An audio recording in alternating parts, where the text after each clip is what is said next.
তাৰপিছত এই ল'ৰাজন লাচিত সেনাৰ বিকাশ অসম তেওঁক জেলত ভৰাই দিলে। তাৰপাছত আপোনাৰ এজন গায়ক আছিলে আপোনাৰ আমাৰ চাবুৱাৰ অজয় ফুকন, তেওঁক জেলত ভৰাই দিলে। আৰু তাৰপাছত সকলো মানুহ যেতিয়া ঠাণ্ডা হৈ গ'ল, মানুহে ভয় খালে। আৰু সংবাদ মাধ্যমেও যেতিয়া চাৰ্জশ্বিটখন চবেই পাইছে, নিউজ লাইফেও চাৰ্জশ্বিটখনৰ ওপৰত মোতকৈ আগত বাতৰি কৰিছে, ND24ও মোতকৈ আগত বাতৰি কৰিছে, টাইম 8ও মোতকৈ আগত বাতৰি কৰিছে। খালি তেওঁলোকে চাৰ্জশ্বিটখনক প্ৰশংসা কৰিছে, মই চাৰ্জশ্বিটখনক সমালোচনা কৰিছো।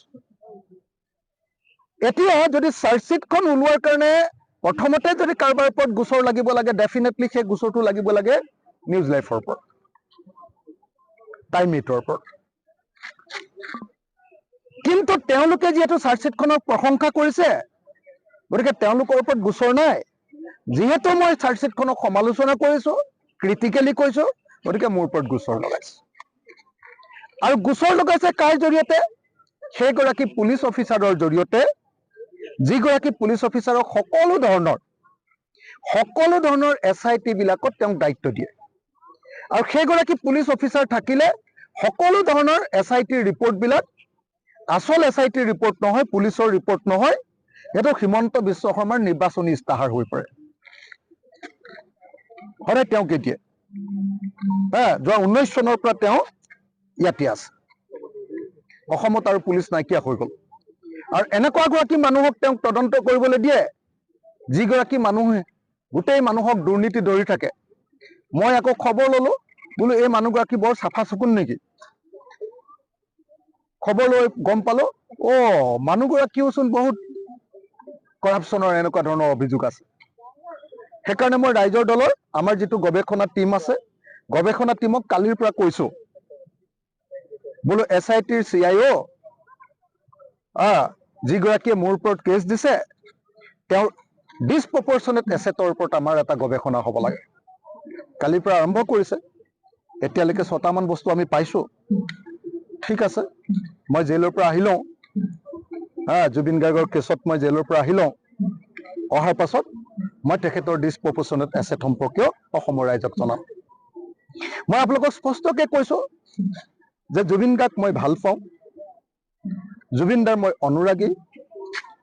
জুবিন দাক ভাল পাওঁ এইকাৰণে যে যেনেকৈ জ্যোতিপ্ৰসাদে ভাৰতৰ স্বাধীনতা আন্দোলনৰ সময়খিনিৰ প্ৰতিনিধিত্ব কৰা আমাৰ অসমৰ শ্ৰেষ্ঠ শিল্পী, যেনেকৈ বিষ্ণু ৰাভা স্বাধীনতাৰ পাছৰ সময়খিনিৰ লেফ্ট আন্দোলন আৰু স্বাধীনতা আন্দোলনে অনা গণতান্ত্ৰিক সময়খিনিৰ প্ৰতিনিধি অসমৰ সাংস্কৃতিক জগতৰ, ভূপেন হাজৰিকা, জ্যোতিপ্ৰসাদ আৰু বিষ্ণু ৰাভাই অনা যিটো ট্ৰেণ্ড, আমাৰ সংস্কৃতিৰ যিটো ট্ৰেণ্ড, তাক বিশ্ব দৰবাৰলৈ লৈ যাব পৰাৰ ক্ষমতা থকা এজন মানুহ হিচাপে এটা ডাঙৰ ধাৰা তেওঁ তৈয়াৰ কৰিছিলে। এই তিনিজন অসমৰ আধুনিক সংস্কৃতি জগতৰ পুৰোধা।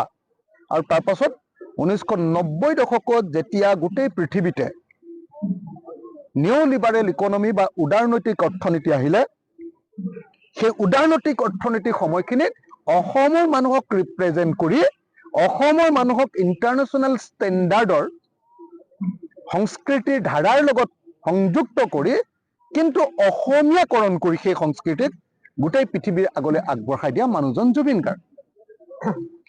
জুবিন গাৰ্গ মোৰ নিচিনাকেই সমাজবাদী আছিলে, ছচিয়েলিষ্ট। ময়ো ছচিয়েলিষ্ট, তেওঁ ছচিয়েলিষ্ট, গতিকে আন্তৰিকভাৱে ভাল পাওঁ। গতিকে জুবিন দাৰ মৃত্যুক লৈ চৰকাৰে যি হেতালি খেলিছে, হিমন্ত বিশ্ব শৰ্মাই যি হেতালি খেলিছে, হিমন্ত বিশ্ব শৰ্মাই যি নাটক কৰিছে, তাক মই উদঙাই দিবলৈ বদ্ধপৰিকৰ। মোৰ ওপৰত এটা কেছ দিছে, আৰু কেছ দিয়ক, মোক জেলত দিব আৰু দিয়ক, মোক ফাঁচি দিব আৰু দিয়ক।